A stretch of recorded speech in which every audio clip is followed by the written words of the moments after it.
राजन, तुला माहिती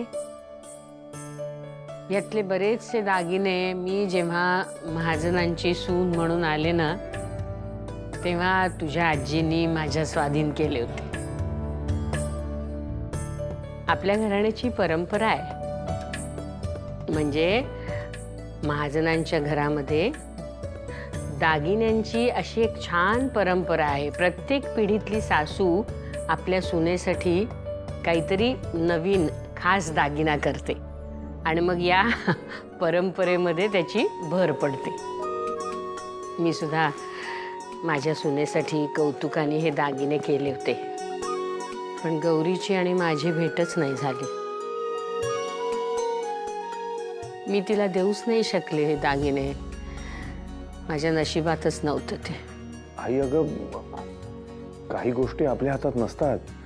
तू उगाच स्वतःला दोष नको देऊस प्लीज. नाही, दोष नाही देत, ते सगळं कळतंय मला, पण वळत नाहीये रे. मन मानायलाच तयार नाहीये. आजही वाटतंय अचानक गौरी या दारातून येईल आतमध्ये, माझ्या मोठ्या नातीला बरोबर घेऊन, आणि मग मी हे दागिने माझ्या हाताने तिच्या ओटीत घालू.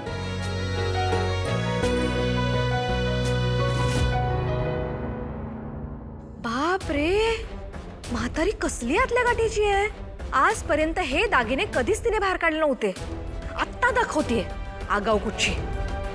ती दागिने घेऊन बसले ही, आणि जी सून जिवंतच नाहीये तिच्यासाठी वाट बघून तिला देण्याचा प्लॅन करते ही थेरडी. अगं, या दागिन्यांसाठी माझा जीव किती तळमळतोय दिसत नाही का. आगाऊ.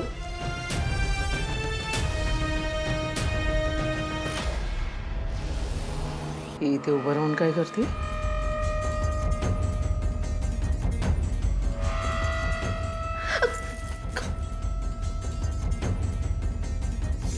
तुझं काय इथे, तू काय करतेस तिकडे, जा ना. हेच मी तुला विचारले. हळू बोल, की जातेस कशा. टोकावून काय बघतेस ते विचारते तुला.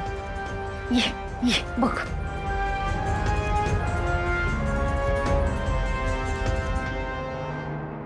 आजच सोनाराकडून छान झळाळी देऊन आणलेत.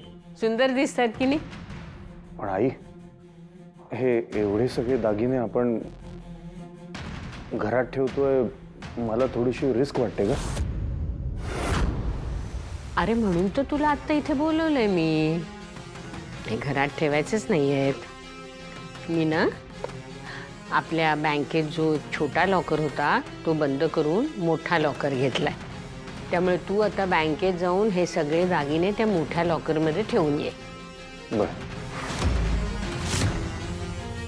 योग्य वेळी मी ते योग्य व्यक्तीच्या हातात देईन. बरं.